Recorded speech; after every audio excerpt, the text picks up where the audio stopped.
Meus amados irmãos, bom dia, graça, bondade, misericórdia e paz de Cristo Jesus esteja com todos, amém? Muito bom nós estarmos novamente na casa do Senhor para adorar neste culto matinal, onde cada um de nós saiu de suas casas, de suas residências, para o que possamos fazer de melhor no domingo, que é prestar culto ao nosso Senhor. Domingo é o dia do Senhor, não é o dia de fazer outro, senão priorizar estar na casa do Senhor. Eu louvo a Deus pela vida de cada um dos amados que estão aqui, por aqueles também que porventura, por algum motivo, não pôde estar aqui também, mas que está nos acompanhando através do nosso canal no YouTube. Rogar que Deus abençoe a vida de cada um dos amados irmãos e sempre, eu tenho sempre frisado e mencionado a alegria de poder estar de novo na casa de Deus. Quanto tempo nós tivemos sem poder estarmos juntos e ultimamente temos tido o privilégio, ainda que com os devidos cuidados e as devidas restrições necessárias. Não cessemos de ser gratos ao Senhor pelo privilégio de poder reencontrar os irmãos aqui na casa dele. Então, nessa manhã, a nossa prédica vai estar lá no texto de Êxodo, capítulo 13, dos versículos 17 ao 22, segundo livro da Bíblia, o segundo livro de Moisés, o segundo livro do Pentateuco, Êxodo, capítulo de número 13, do 17 ao 22.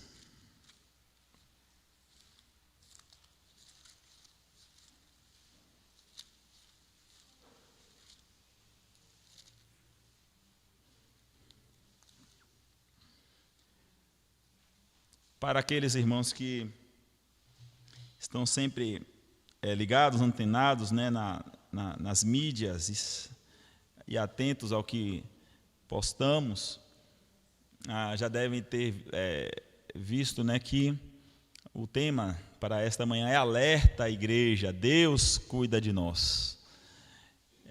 Então nós vamos estar falando sobre este Deus e como Ele tem cuidado de nós, seu povo, seus preciosos filhos. Êxodo 13, os irmãos acompanhem, por favor, a leitura dos versículos 17 até o 22.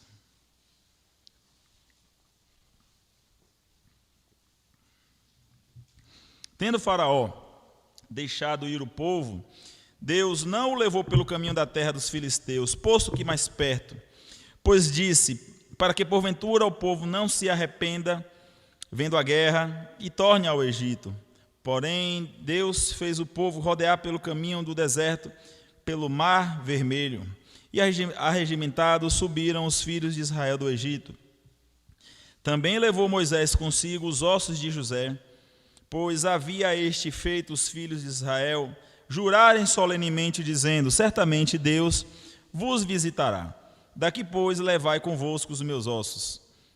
Tendo, pois, partido de Sucote, acamparam-se em Etã, à entrada do deserto.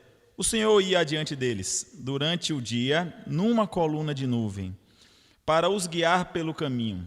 Durante a noite, numa coluna de fogo, para os alumiar, a fim de que caminhassem de dia e de noite. Nunca se apartou do povo a coluna de nuvem durante o dia, nem a coluna de fogo durante a noite. Até aí, você pode fechar seus olhos e vamos ter mais um momento de oração.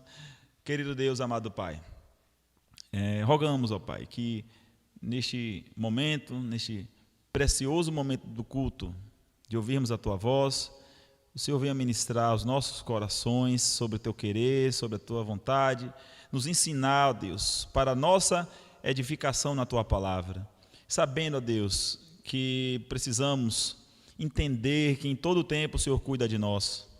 Precisamos, ó Deus, entender e viver as nossas vidas totalmente confiados nessa verdade, de que o Senhor é Deus e é acima de todas as coisas.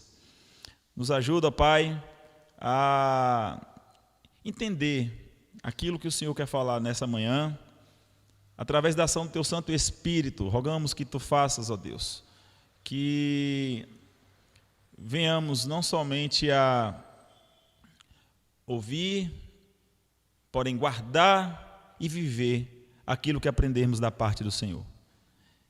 Te somos gratos, mais uma vez, por esse honroso privilégio de vir à tua casa. Nos abençoa em todo este dia, como já foi aqui dito em oração, tanto agora pela manhã, quanto pela noite, do privilégio de vir te adorar em nome e para a glória de teu Filho Jesus. Amém. Amém. Peço aos irmãos que possam manter as suas Bíblias abertas nesse texto, né, que nós fizemos a leitura nessa manhã.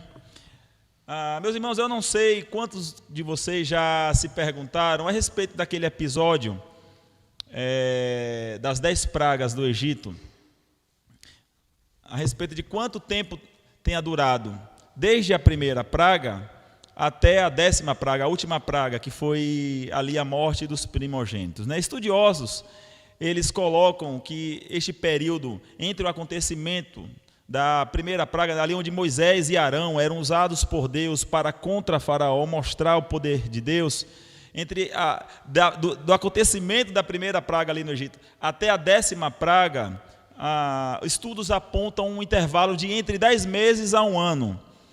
É como se fosse mais ou menos uma média de uma praga por mês, aproximadamente, de que em acontecendo cada uma das pragas mensalmente, né? E no decorrer da história, né, que você pode ter acompanhado, acho que todo mundo conhece essa história das 10 pragas ali no Egito, podemos ver o quanto Deus manifestou a sua bondade, o seu querer, o seu cuidado para com o povo desde ali, mostrando através de milagres e com grande poder, né, uma maneira ímpar e singular nos olhos de tantas aquelas pessoas, tanto do povo de Israel quanto dos egípcios, que podiam ver e testemunhar a bondade de Deus, o cuidado de Deus, o operar de Deus em razão e em favor do seu povo. Todas aquelas pragas, as 10 pragas, foram elas por causa do povo que ele chamou de povo seu. Então, todo aquele processo em que Deus praticamente destroçou os inimigos, humilhou os inimigos, os irmãos conhecem a história que a Faraó mandou chamar também magos e encantadores para que tentassem representar alguns daqueles sinais, tentando copiar, mas em todo o tempo, em todo o episódio, vimos que Deus, ele pôs abaixo toda e qualquer possibilidade de imitação, demonstrando que ele é o Deus de poder, o Deus de milagres, né? E também conhecemos nessa história que não foi somente ali que Deus operou o cuidado com o seu povo. A gente sabe que logo depois daquele episódio veio o episódio estando no deserto e encarando um gigantesco mar chamado Mar Vermelho em suas frentes ali, a defronte, e do outro lado atrás, do lado oposto, vinha todo um exército que vinha contra eles, que vinha para matá-los, para pegá-los de volta, para amordaçá-los novamente. Sabemos que a razão era tratar eles como escravos novamente, mas não somente até neste episódio em que Deus abriu também ali o mar em 2 bandas, né? Você pode visualizar, tentar enxergar e fazer uma cena de filme na sua mente, em que o povo viu ali de um lado os inimigos querendo matar e do outro lado o mar se abrindo, mas ainda assim tudo isso ainda não era tudo o que Deus estava reservado para o seu povo. Porém, no decorrer ainda da trajetória do seu povo pelo deserto, e andando pelo deserto, Deus pôde manifestar muitos ainda sinais e maravilhas, provando que Ele está cuidando sempre, agindo sempre a nosso favor, intervindo de diversas maneiras, intervindo em tudo quanto está, todo o universo, tudo que permanece sobre a sua mão, sobre o seu controle, para manifestar o seu poder, mostrando ao povo de Israel que Ele estava cuidando de cada um daqueles que estavam ali naquela peregrinação no deserto, após terem saído do Egito, né? Então nós vamos aprender com esta passagem que nós lemos aqui, um destaque do versículo 17 até o versículo 22 que nós lemos, em como Deus manifestou o seu bem-querer, as suas ações em que ele demonstra um cuidado, a proteção, o zelo, o favor dele em favor do seu povo. Eu já quero começar pedindo a você que olhe comigo para o versículo 17, chamando a atenção para esse versículo. Diz assim: tendo Faraó deixado ir o povo, Deus não o levou pelo caminho da terra dos filisteus, posto que mais perto. Até aí. Tendo Faraó deixado ir o povo. Nós sabemos daquele episódio após a 10ª praga. Se você ler um pouquinho antes, vai ver que depois disso, Faraó e os egípcios, concordaram na liberação do povo. Você pode ver essa história aqui no capítulo anterior, de número 12, nos versículos 29 ao 36, relatando a história de como foi essa 10ª e última praga, e do versículo 37 ao 51, como foi a saída daquele povo do poder das mãos de Faraó.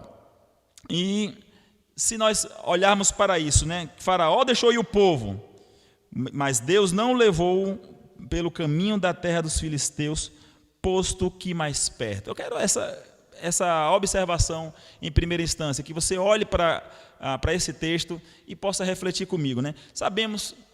Conhecemos um pouco de geografia do tempo também, do período ali, deste 15º século antes de Cristo, que a distância aproximada entre de onde eles saíram até para onde eles estavam indo, ou seja, do Egito até a terra prometida, até a Canaã, era uma distância que dava para eles percorrerem, segundo estimativas, entre 4 a 5 dias, se eles andassem sucessivamente ali, direto, de um ponto ao outro. Demoraria entre 4 dias a 5 dias no máximo. Porém, Deus fez com que eles andassem por 40 longos anos no deserto, não 40 anos no oásis, não 40 anos com sombra e água fresca. Eu sei que todos nós, quando pensamos em por que Deus fez isso, nós somos levados a entender, por causa de muitas conjecturas que ouvimos, inclusive da própria história que conhecemos, de entender a razão pela qual Deus fez com que o povo, ao invés de concluir a trajetória em 5 dias, demorou 40 anos. Ah, pastor, é porque o povo estava muito rebelde. Ah, pastor, é porque o povo estava em pecado.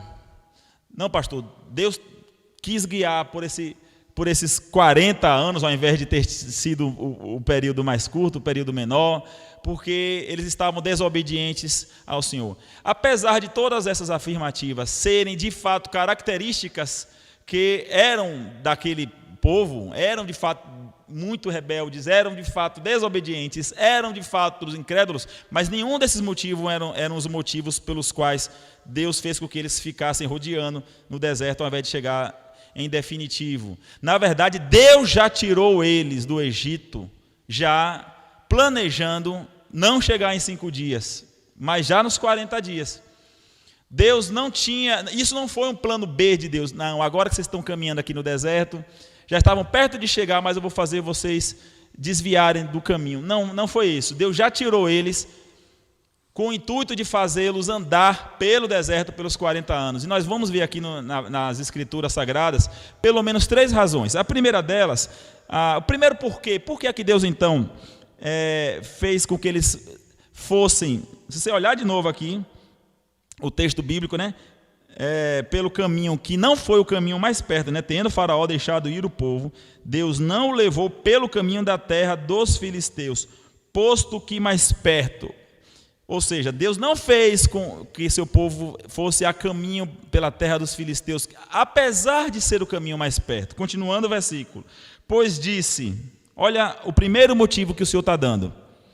Para que, porventura, o povo não se arrependa e, vendo a guerra, torne ao Egito. Deus já está dizendo aqui a primeira razão. Eles iriam passar por uma situação de conflito, de guerra. Se eles caminhassem apenas os 4 a 5 dias em direção à terra que Deus tinha prometido, não somente a eles, mas desde os seus pais, desde Abraão, Eles iriam passar ali na Filístia, e ali na Filístia era uma terra que desde aqueles tempos era uma terra murada até os dentes, cheio de soldados, com uma equipe de exército acampada à porta da cidade, justamente para evitar que povos, ao virem em encontro, eles encontrem pesadas forças armadas ali, resistindo a quem quisesse entrar ou adentrar nas suas portas. E qual era o problema disso? O próprio versículo diz, né? Pois quando o povo vê a guerra, em vendo a guerra, se arrependam e tornem ao Egito. Ou seja, ao eles verem aquela situação de guerra, vendo soldados armados, vendo pessoas que estavam ali para querer acabar com eles não queiram pensar, vamos voltar para o Egito, que o negócio aqui não está bom. Vamos voltar, porque aqui a gente não tem condições. Então imagine que Deus tirou um povo de um lugar de servidão, de escravidão, e não iria fazer com que o povo acabasse de sair e já se encontrasse com uma batalha, com uma guerra. E aí, baseado nisso aí, temos o segundo porquê, uma segunda resposta, né? A segunda resposta é justamente não somente por causa do terror que é a própria guerra, mas também pelo fato de que eles não estavam preparados para uma guerra. O povo de Israel não era um povo preparado para a batalha. Se você for olhar aqui o livro de Josué, nós conhecemos a história, que Josué foi aquele quem guiou o povo após a partida de Moisés. Josué e Caleb estavam à frente daquele numeroso exército de Israel. Vemos que eles enfrentaram ali, ao chegar na terra prometida, né, os cananeus, os jezubeus, os filisteus e os aniquins, e eram todos eles povos fortes, ou seja, além de ter que passar pela Filístia, que era um povo armado, ao chegar na terra prometida, a terra não estava desabitada, estava cheia de gigantes guerreiros, de pessoas fortes. O que seria desse povo que, se por acaso conseguisse vencer essa batalha, com certeza não dariam conta de todos os povos que eles ainda enfrentariam. Afinal de contas, para nós nos lembrarmos aqui da história de Israel, olhando aqui para a Bíblia, eu acho até que na sua Bíblia talvez seja igual à minha, na mesma página, no capítulo 12, no versículo 41, diz que aconteceu que, ao cabo de quanto tempo? 430 anos. Nesse mesmo dia, todas as hostes do Senhor saíram da terra do Egito. Meus irmãos, eu volto a lembrar, o povo acabou de sair de uma servidão de 430 anos. Que eles estavam ali sendo preparados para a batalha? Não. Eles estavam esses 430 anos treinando para usar armas? Não estavam.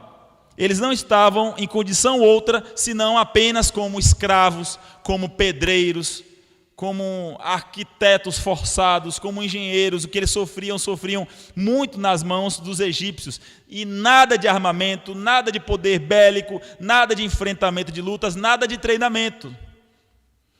Então nós estamos falando de um povo que era, além de um povo desescolarizado, um povo sem força militar, sem força de guerra, um povo também que estava desanimado, desesperançoso. Imagine um povo que acabou de sair de uma história quatrocentenária de servidão. O seu ânimo, as suas disposições, a sua vontade, as suas forças não dariam conta para encarar este trabalho, esta luta, esta lida com apenas 4 ou 5 dias de andada. Era necessário um período maior mesmo para que Deus os preparasse para encarar essas batalhas, né? Mas eu disse que eram 3 motivos pelos quais, né? O primeiro motivo é porque eles viriam a guerra ali na Filístia. O segundo motivo, que encontrariam povos fortes e armados também na terra prometida. Mas uma terceira razão, um terceiro porquê que Deus fez com que eles vagassem pelo deserto pelos 40 anos, ao invés de apenas 4 ou 5 dias, é um motivo, inclusive, um motivo triste. É um motivo que é lamentável. Eles haviam se esquecido do Deus de seus pais, que era também o seu Deus. Eles não tinham mais conhecimento de quem era o seu Deus. Eles não sabiam mais quem era o Deus de seus pais, o Deus que estava ali fazendo todos os milagres por causa deles. Quero pedir que você possa vir conferir comigo essa tese.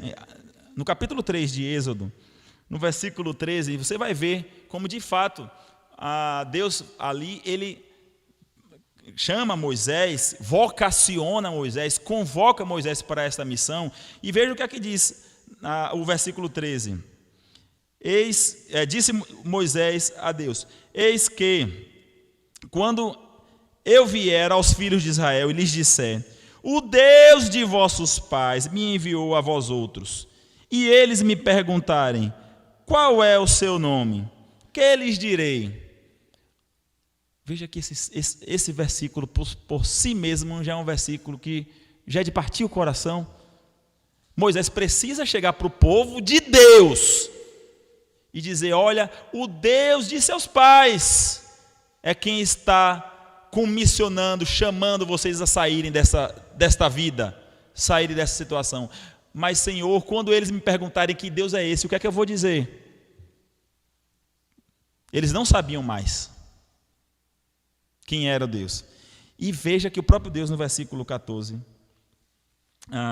vai responder: disse Deus a Moisés: eu sou o que sou. E disse mais: assim dirás aos filhos de Israel: eu sou, me enviou a vós outros. A gente costuma mencionar essa passagem como se fosse um diálogo com o faraó, mas era um diálogo entre Deus e Moisés para dizer para o próprio povo de Deus: pois diga para eles que eu sou. Assim, disse mais: assim dirás aos filhos de Israel: o eu sou, o Iavé, o Jeová, me enviou a vós outros. Que triste. 430 anos roubaram o conhecimento que eles tinham de Deus. Em 430 anos ali como escravos, esvaziaram tudo o que eles conheciam da história, das promessas e do que Deus havia feito aos seus pais, a ser necessário que o Senhor se apresente, né? E se você for ver aqui o versículo 15, Deus ele reforça a sua autoapresentação para a confirmação daquele povo, que o povo não estaria só. Disse Deus ainda mais a Moisés: assim dirás aos filhos de Israel: o Senhor, sabe quem é o Senhor? Olha Deus se apresentando: o Deus de vossos pais, o Deus de Abraão, sim, é o Deus de Isaque, é o Deus de Jacó, me enviou a vós outros, ou seja, a vocês. Este é o meu nome eternamente, e assim serei lembrado de geração em geração. Vocês entenderam por quê, meus irmãos? O povo não poderia atravessar aquele deserto por apenas 4 ou 5 dias? Vocês entendem por quê que 5 dias eram insuficientes? Eles precisavam resgatar o seu conhecimento de Deus. Precisavam ter experiências com Deus. Porque Deus mencionou aqui para Moisés, para que Moisés mencionasse a eles experiências que os seus pais tiveram. Mas 4 ou 5 dias não seriam suficientes para aquela imensa população de mais de 2 milhões de pessoas a saberem quem era o Deus então de seus pais. Quem era o Deus que lá atrás havia tido algumas promessas para os seus pais. Era de fato necessário essa experiência de deserto, essa experiência longínqua, essa experiência de dependência, para que eles soubessem quem era o Deus deles, eles experimentassem, claro, não somente através de coisas boas, mas muitas vezes são também de experiências amargas que fazem com que nós venhamos a conhecer melhor e mais o Deus a quem servimos. Mas não é da noite para o dia, não é com uma simples andada, não é com um simples caminho, mas é com um percurso longínquo. E neste caso, nessa história, é um percurso de 40 anos, que era o que eles precisavam para ter experiência nova com o Senhor. Peço a você que possa vir ver aqui um texto bíblico do Salmo de número 107, um salmo que conta nele um pouco da história deste povo ali caminhando pelo deserto. Salmo de número 107, versículo 7, diz assim: conduziu-os pelo caminho direito, para que fossem à cidade em que habitassem. Só lembrando, reforçando aqui o que eu disse no capítulo 13, em Êxodo capítulo 13, versículo 7. Ali diz que Deus não levou eles pelo caminho mais curto. Não foi isso que nós vemos em Êxodo 13, 17? Deus não quis os levar pelo caminho mais curto. E agora já está dizendo, conduzi-os pelo caminho direito, para que fossem à cidade em que habitasse. Esse termo aqui, caminho direito, a expressão direita no hebraico, quer dizer pelo caminho correto, pelo caminho melhor, pelo caminho íntegro, pelo caminho das boas coisas. O que Deus está querendo dizer que guiou aquele povo não pelo caminho mais curto, mas pelo caminho melhor, pelo caminho correto, pelo caminho que Ele traçou. Porque diante dos olhos, talvez daquelas pessoas, talvez de nós, se fôssemos estar naquele lugar, para chegar naquela determinada cidade, basta que eu vá assim. Inclusive, com um pouco de noção de matemática, né, aí para os estudantes que gostam, assim como eu sou apaixonado por matemática, a menor distância entre dois pontos é uma reta. E o que Deus fez foi uma curva, e não foi uma reta, porque aos nossos olhos não compete entender aquilo que está reservado aos olhos de Deus. Irmãos, nós não sabemos qual é a melhor estrada, o melhor percurso a termos para as nossas vidas. Deus é quem sabe qual era o melhor percurso, a melhor estrada para as nossas vidas. Aqui eu já antecipo essa primeira aplicação, que muitas vezes nós imaginamos, venhamos a pensar no imediatismo das coisas que desejamos, das coisas que colocamos diante do Senhor em oração. Às vezes queremos que Ele vá logo para o final, para o finalmente, para nos atender, para nos dar logo aquilo que precisamos. Queremos logo em 4 ou 5 dias, e de repente o que Deus tem reservado para nós é que experimentemos 40 anos de alguma espera, porque Ele sabe o que é melhor para nós. 4 a 5 dias, certamente, seria apenas mais uma conquista, e não a melhor de todas as conquistas, que é o entendimento de que o Senhor é quem guia o seu povo, onde quer que o povo esteja. E aí, voltando para o texto de Êxodo, eu peço que você possa ainda voltar, e vamos ver agora o versículo de número 18, para entendermos ainda sobre o cuidado de Deus para conosco. Os irmãos me permitam estar aqui, vez ou outra, olhando para o relógio, que estamos com o nosso ali já em situação de ser trocado, né? Quebrado já há alguns dias.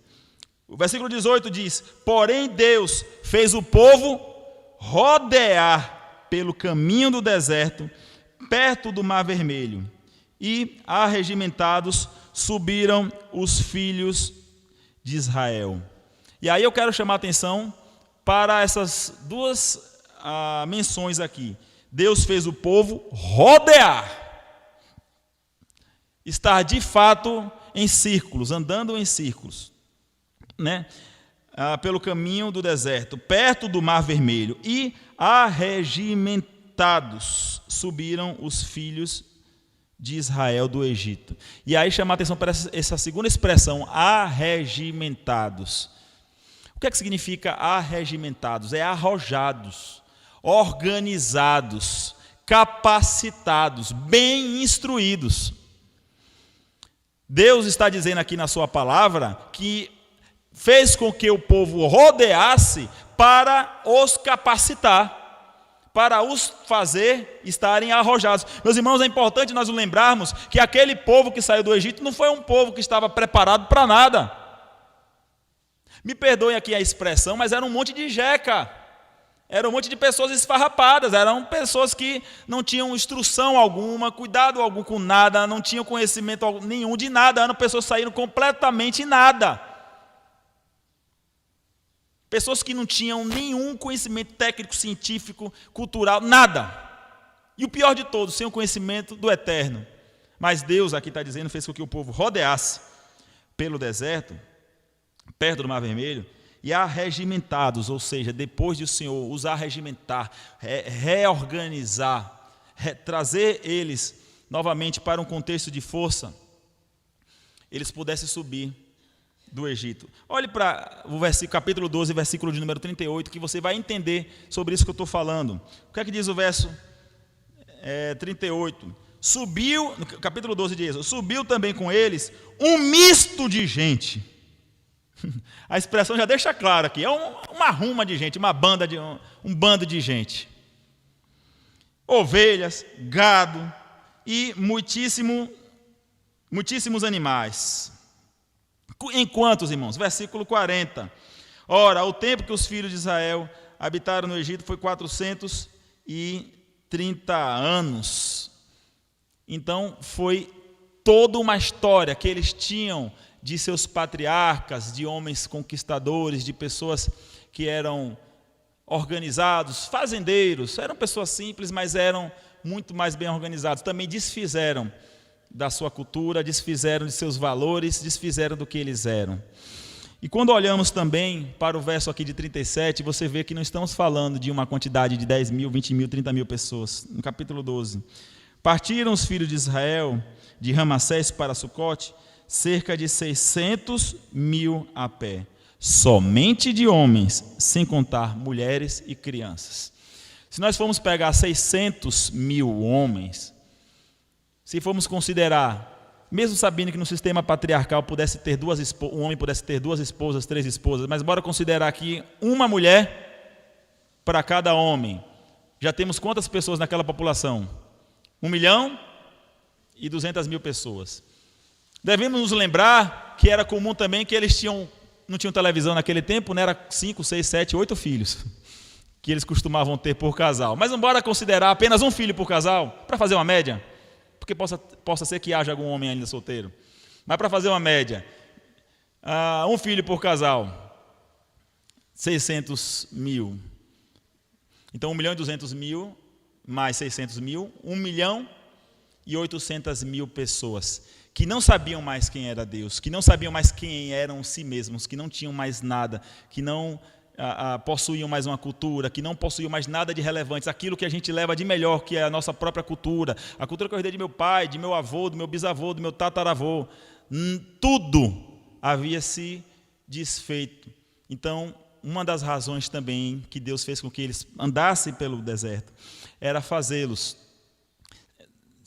estarem arregimentados, novamente organizados como um povo, né? E voltando aqui para o texto de Êxodo 13, ao olhar para essa situação que o versículo menciona, tendo o povo, Deus fez o povo rodear pelo caminho do deserto. Às vezes, meus irmãos, a gente já pode fazer aqui uma outra aplicação, às vezes a gente tem essa sensação, eu não sei vocês, mas vez ou outra me vem na mente, e eu logo tento repreender, que eu sei que isso não pertence a ele. A sensação de que nós estamos andando em círculos, de que tem feito, tem trabalhado, tem agido, mas parece que não sai do lugar. É a sensação que aquelas 1 milhão e tantas pessoas tiveram, de que estão andando, mas sem avançar, sem ganhar nada, sem conquistar nada. Imagine, porque eles sabiam qual era o local que era a terra prometida. Eles sabiam que aquele percurso demoraria 4 ou 5 dias. Eu acho que o mais pessimista de todos os israelitas podia pensar, não, bora passar uma semana andando, não tá de bom tamanho? Uma semana. Mas aí eles veem 5 dias e nada, 6 dias e nada, 10 dias e não chegou na terra prometida. 1 mês não chegou na terra prometida. 1 ano e eles não chegaram na terra prometida. 2 anos andando, cadê esta terra? E eles não chegaram na terra prometida. 5 anos andando e não chegaram na terra prometida. 10 anos andando e não chegaram na terra prometida. Depois de 40 anos, foi que eles vieram chegar na terra prometida. Eu me lembro de um episódio que aconteceu comigo lá em João Dourado. Eu sou uma pessoa que sou péssimo de noção de distância, de espaço, de localização. Às vezes eu for para a casa de uma pessoa, eu dou uma carona até uma pessoa, e eu não consigo ir sozinho depois uma segunda vez, se a pessoa não estiver do meu lado me guiando. Vira à direita, vira à esquerda. E já morando não sei quantos anos em João Dourado, nós fomos fazer um evento dos adolescentes, num sítio de um irmão que eu nunca tinha ido. Aí meu carro, como de costume, né, cheio de adolescentes, cheio. É aquela coisa, aquela farra que a gente gosta de fazer. Claro, os meninos lá, não, pastor, se eu vir agora à direita, vira à esquerda, agora sai. Aí estão só mato e fazenda e sítio, eu indo. Quando a gente chegou, não era nem longe, irmãos, era 3 quilômetros. Aí chegamos, deixei o povo lá bem instalado, tinha também algumas irmãs lá que ajudavam na refeição, que ajudavam no cuidando, as conselheiras e tal. Eu precisava voltar, porque eu tinha um outro compromisso na cidade. E fiquei de retornar para depois pegar eles no encerramento da programação. Mas para voltar, irmãos, eu estava sozinho. E olha que eu memorizei na ida, olha. Eu ando não sei quantos metros, viro a primeira direita, depois viro a primeira esquerda, depois a segunda direita. Eu fiz, agora é só fazer o contrário, né? Era a direita, era a esquerda, agora a direita. Irmãos, quando eu estava olhando no marcador do meu carro, eu já tinha para mais de 20 quilômetros andando e nada. E mato. Eu digo, rapaz, eu cheguei aqui em 10 minutinhos, já está marcando 40 minutos e nada de cidade, nada de terra. Eu já estava perdido. O que foi que eu apelei? Para o GPS. E o GPS não estava funcionando, ali não tinha sinal. E, irmãos, mas pensa no desespero. Eu comecei de verdade a ficar desesperado. Senhor, me guia. Senhor, me leva, eu só estou vendo fazer. E nenhuma dessas aqui parecia com nada que eu tinha visto na vinda. Por sorte, passou um homem de bicicleta. Meu irmão, me ajude. É o quê? Eu quero ir para João Dourado. Sim, você está em João Dourado, sim, mas eu quero chegar na cidade. O senhor pega isso, me explicou direitinho. Eu peguei, anotei no papel. Primeira esquerda, depois você vai passar 2 direitas, tal. Aí eu fui e cheguei. Irmãos, mas que situação desesperadora você não ter um guia. E em todo aquele tempo no deserto, por mais que aqueles irmãos estavam andando, perdidos, na cabeça deles, onde é que eu vou chegar, depois de andar tantos dias, meses e anos, e nada de encontrar aquilo que o Senhor tinha me prometido. Mas eles podiam olhar para cima e saber que Deus estava guiando eles, cuidando deles e fazendo com que eles chegassem no caminho que Ele tinha designado para aquele povo. É importante saber, irmãos, que a nossa vida não anda em círculos, não é à toa. Deus está muitas vezes nos preparando para ainda adentrar aquilo que Ele quer para nós. Guardando, falar aqui de um ponto metafórico, a terra prometida para quando estivermos melhor para poder entrar na própria terra prometida. Mas caminhando já para o final, o verso de número 19 nos traz ainda um outro aprendizado, um outro destaque importante nessa passagem. Diz assim: também levou Moisés consigo os ossos de José, pois havia este feito os filhos de Israel jurarem solenemente, dizendo: certamente Deus vos visitará. Daqui, pois, levai convosco os vossos ossos, os meus ossos. Irmãos, ao ler este versículo, eu peço que os irmãos possam se despir de toda e qualquer manifestação ideológica de misticismo, né? A gente deve entender essa questão de levar ossos, porque é estranho para nós, né? Uma pessoa, um homem de Deus, morreu e leve os meus ossos para ali, né? Talvez hoje a gente possa imaginar algum ritual, ou de repente não somente os ossos, mas a própria múmia do José, né? A gente não sabe específico. O texto diz literalmente ossos, mas vai que era o caixão, a múmia, aquele entorno dele. É estranho aos nossos olhos, mas a gente precisa considerar que, imagine que muitos dos costumes aqui de Campo Formoso, de quando você era criança para hoje, já não mudaram? Muitos costumes, muitas coisas que eram tradição deixaram de ser, ou coisas que não eram tradição passaram a ser costumes comuns, coisas que quando eu era criança eram absurdo, eram anormais e hoje é a coisa mais comum. Imagine, há quantos anos se aconteceu essa história aqui? No século XV a.C. Vamos imaginar 1500 anos antes de Cristo aproximadamente. Com os 2000 anos que temos hoje, nós estamos falando de uma história que aconteceu há 3.500 anos atrás. Então, a gente vai desapegar, tá bom? Do fator místico. Mas o principal que eu quero que a gente olhe para essa situação, do que é que José está querendo dizer, o que é que a palavra de Deus está querendo dizer sobre essa situação em que José pediu para se levar os seus ossos. O ponto-chave do que você deve atentar para isso é a confiança em que Deus cumpriria a sua promessa. Veja que parece até um pouco paradoxal. Se olhar aqui para a própria Bíblia, um povo que não sabia mais quem era Deus, não tinha mais experiência com Deus, não tinha mais relacionamento com Deus, mas ainda acreditavam naquilo que Deus havia prometido a seus pais. E sabendo que tudo que Deus fez, eles levaram a sério aquilo que era uma promessa antiga. Se você for ver aqui o texto de Gênesis, capítulo 50, você vai entender. Gênesis 50.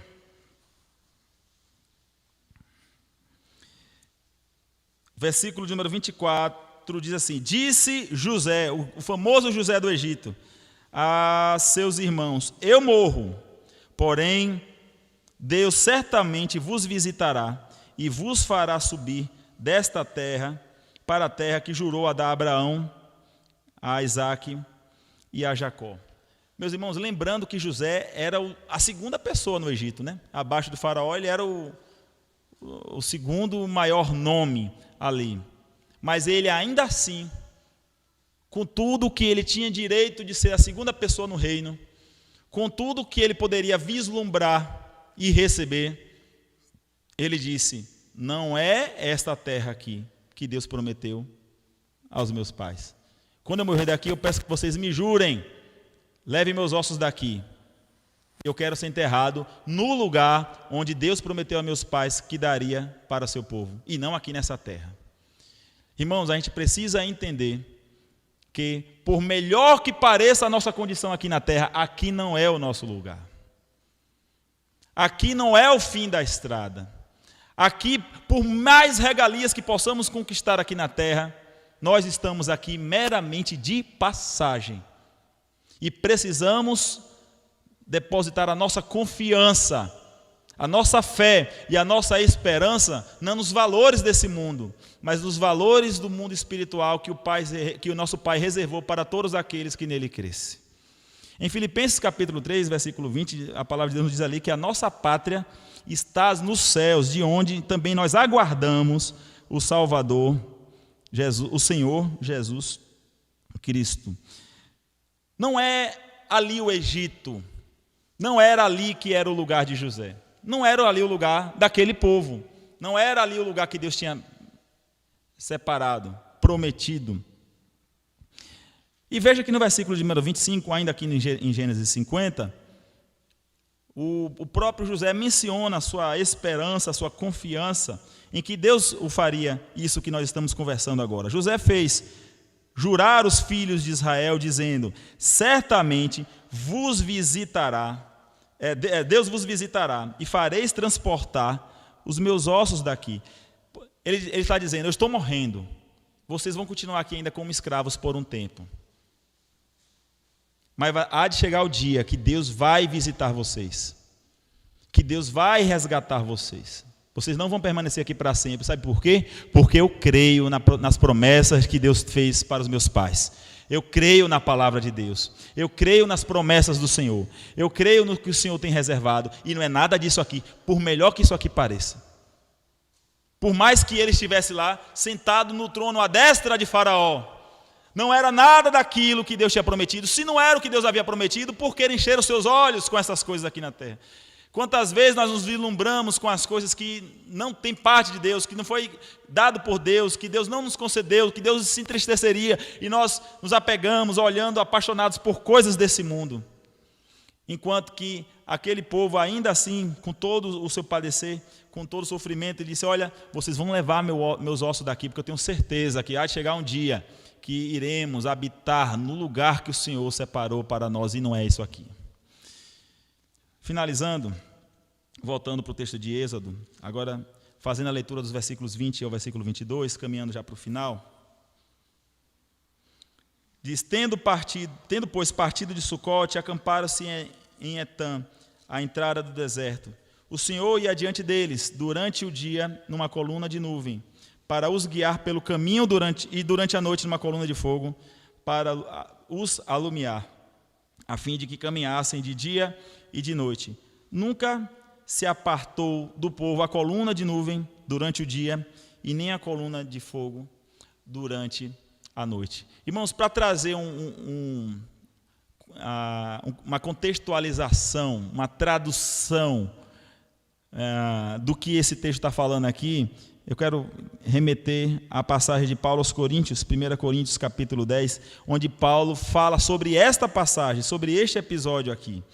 Todo o versículo de 1 Coríntios 10, do versículo 1 até o versículo 13, todos esses primeiros versículos, é o apóstolo Paulo falando ali para a igreja de Corinto sobre esta história, sobre este cuidar que Deus teve, sobre este zelo que Deus teve sobre a vida daquele povo, demonstrando que era tudo aquilo necessário para a nossa própria instrução, para o nosso próprio aprendizado. Veja o que diz aqui o versículo 13.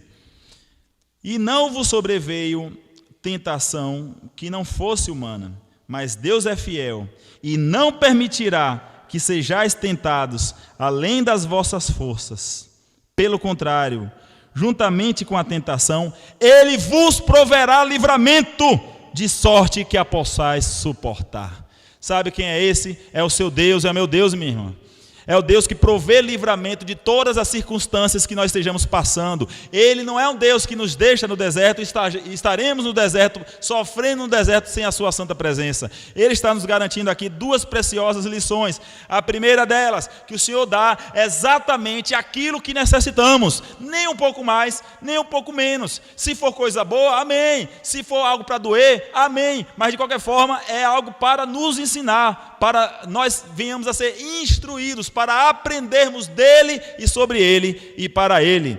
E ainda uma segunda coisa que aprendemos com esse versículo é que o Senhor não vai deixar de conduzir o seu povo pelo melhor caminho, não importam as circunstâncias, não importam as situações. Ele não vai escolher para nós o caminho mais curto, mas o caminho melhor. Essa história nos mostrou que o caminho curto não serviria para o seu povo.